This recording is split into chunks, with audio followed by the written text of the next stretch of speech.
Olá, gente, a graça e a paz do Senhor Jesus para todos. Como prometido, eu vim hoje, quem viu no último vídeo, que nós iríamos iniciar com o propósito de lermos a Bíblia inteira, pela graça do Senhor. E nós estaríamos hoje iniciando o primeiro livro de Samuel. Eu vou fazer um breve resumo do contexto que eu fiz, vou ler algumas coisas, para que vocês possam entender do que fala o livro de 1 Samuel. Amém? Vamos fazer uma pequena oração agora nesse momento para que o Senhor, que o Espírito Santo possa nos ajudar, nos dando sabedoria. Amém?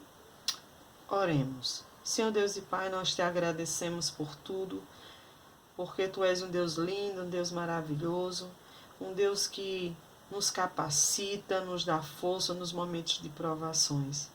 Ó Deus, obrigada, porque Tu nunca nos desampara. Tu és um Deus, ó Deus, amigo, Tu és um Pai amoroso, Tu tens nos ajudado, ó Deus, nos momentos difíceis, Senhor. Nesses tempos que estamos vivendo, ó Deus, tantas lutas, Senhor, de tantos aspectos, mas Tu tens sido o nosso auxílio.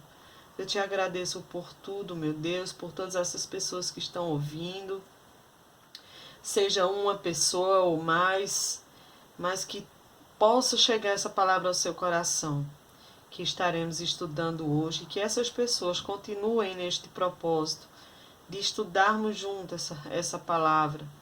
Em nome de Jesus eu te peço, eu te agradeço. Amém. Bom, gente, eu fiz um contexto aqui, o panorama do primeiro livro de Samuel, tá? E eu escrevi o seguinte: o primeiro livro de Samuel começa em Israel, num dos pontos mais baixos da sua história. Durante a conquista de Canaã, as tribos de Israel não levaram até o fim a ordem de Deus para expulsar os cananeus. Com o resultado, fracassaram moral e espiritualmente e experimentaram a disciplina de Deus por meio de nações estrangeiras. Iniciou-se um ciclo trágico no qual Israel estava brevemente para o Senhor, por meio da liderança de um juiz, libertador designado por Deus, só para cair novamente em desobediência. Em seus primeiros capítulos, 1 Samuel mostra Eli, que era um sacerdote de Israel enfraquecido, e sua família corrompida. O desrespeito para com Deus permeava a cultura.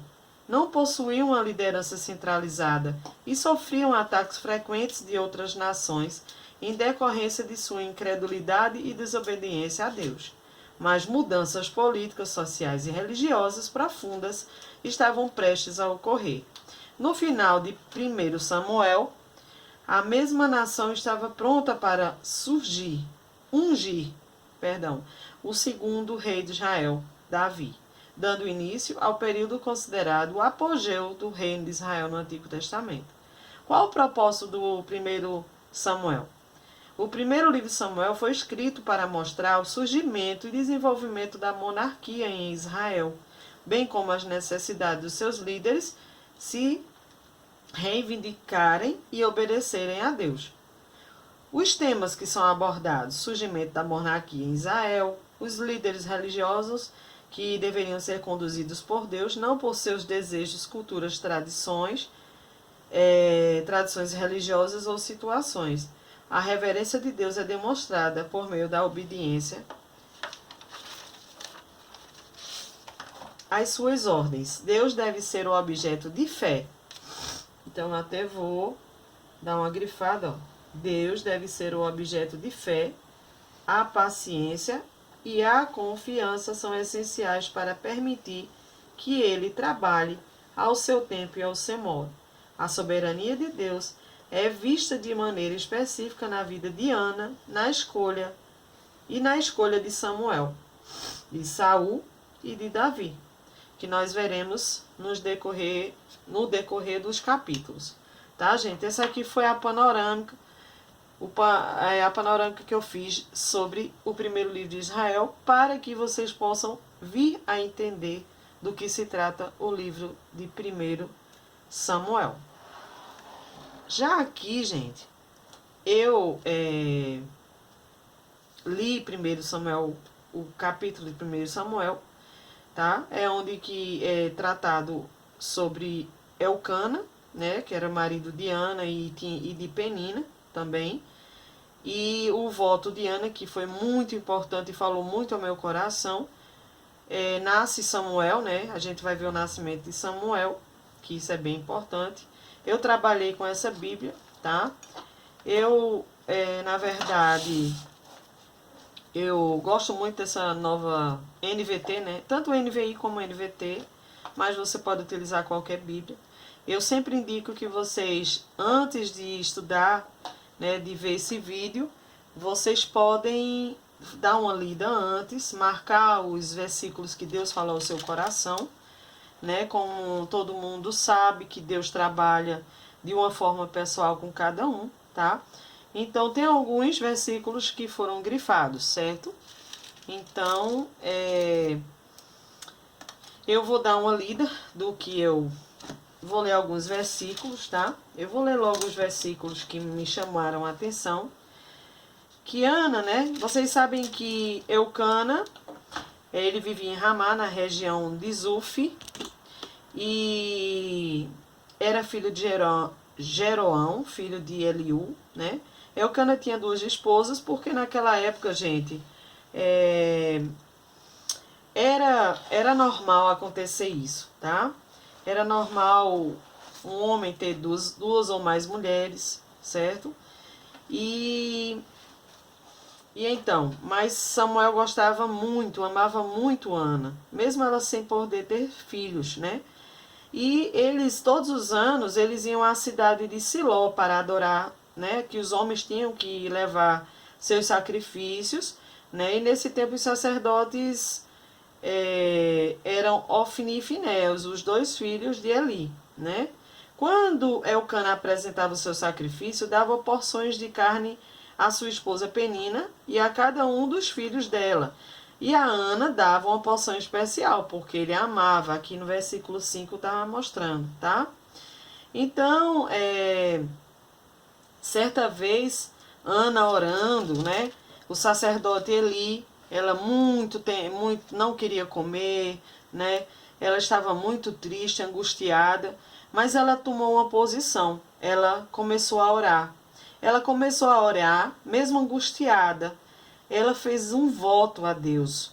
Como é importante, né, gente? Muitas vezes a gente fazer um voto a Deus, a gente não como barganha, né? Mas mostrar que Ele é soberano.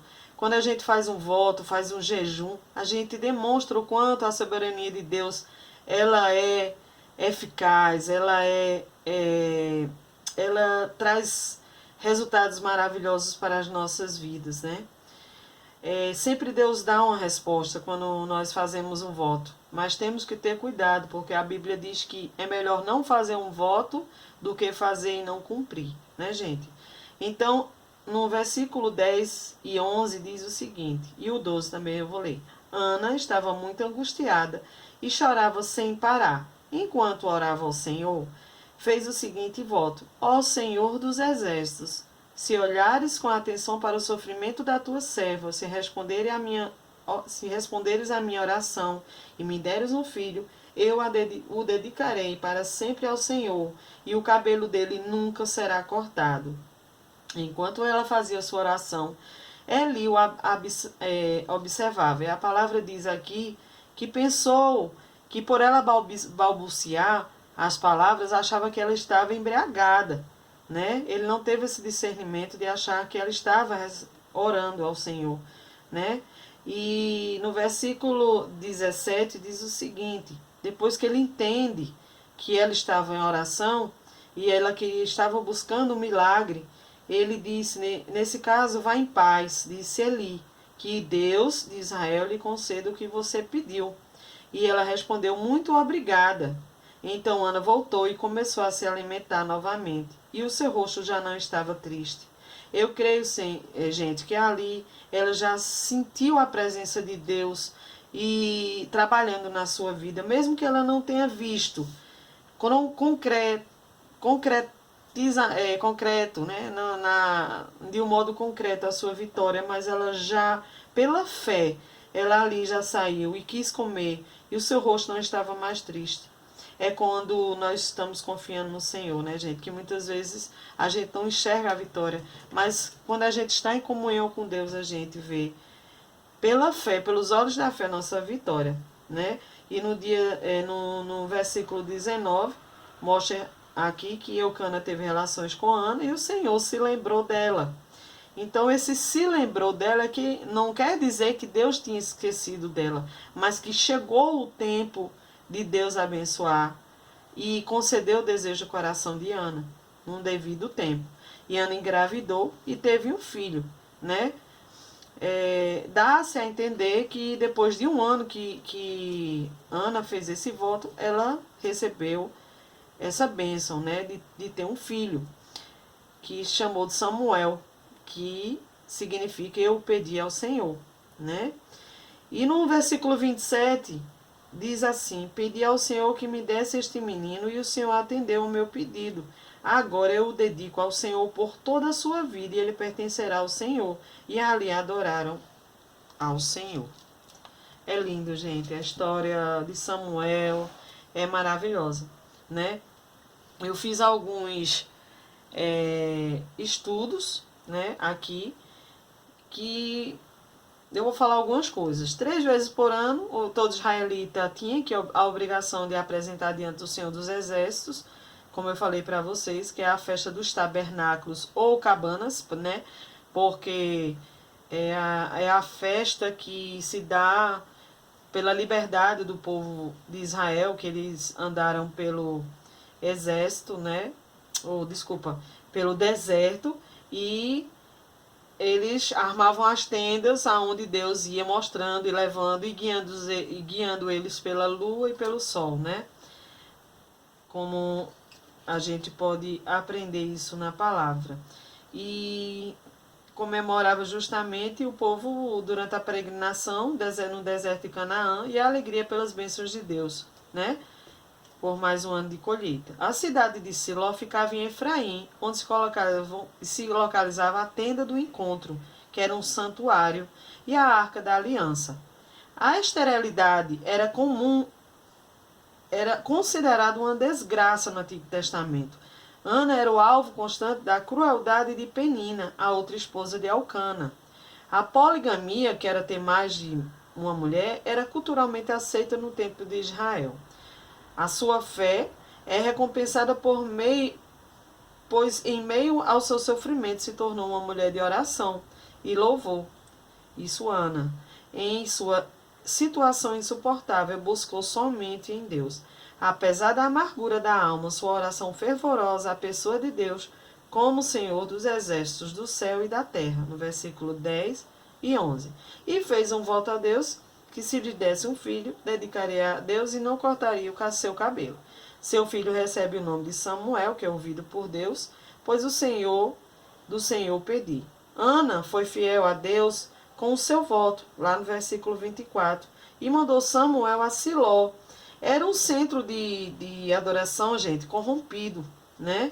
Mas seu compromisso não era com o templo, mas sim com o Senhor, demonstrando sua reverência e obediência a Deus. A essa altura da história, praticamente não haveria obediência e reverência a Deus. Praticamente não havia obediência, né, nem reverência por parte dos líderes de Israel, mas por meio do exemplo de vida de Ana, ela ensinou essas duas virtudes a seu filho, né? Ela passou essas duas virtudes para seu filho, tanto a obediência como também a reverência, tá? O exemplo de vida de Samuel também foi observado pelos 2 primeiros reis de Israel, Saul e Davi, onde se encontra em 1 Samuel 10, 1, 16, 13. Não devemos jamais subestimar a influência de uma vida, pois somos embaixadores de Deus aqui neste mundo, gente. Como Ana, né, como Davi foi exemplo aqui na terra, né? É muito importante sabermos que o nosso exemplo é o maior testemunho de tudo, né, em relação ao Senhor, é como nós vivemos. No versículo 19, como eu falei para vocês, que o Senhor se lembrou de Ana, isso não implica dizer que ele tenha esquecido dela, mas que agora estava pronto para atender a oração de Ana e revelar os seus propósitos. E no versículo 12, Ana tomou posição de adorar. Né? Aí eu coloquei aqui alguns versículos que me chamaram a atenção. E aprendi que, eu sempre coloco isso no final, gente, que é sempre importante, que a obediência é melhor do que o sacrifício, que entregar não significa dar temporariamente, mas dar incondicionalmente com dedicação ao Senhor.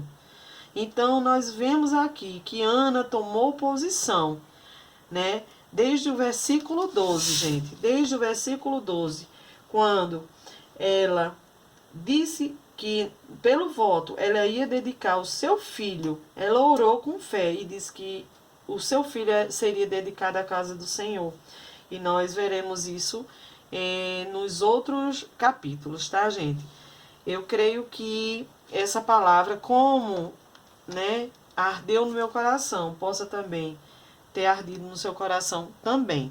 Que Deus te abençoe, que te proteja, te dê discernimento da palavra e que amanhã você possa estar aqui para que possamos aprender mais da palavra do Senhor e que possamos, no capítulo 2, que Deus continue falando aos nossos corações. Fica na paz, irmãos, que Deus abençoe cada um. Um beijo, tchau!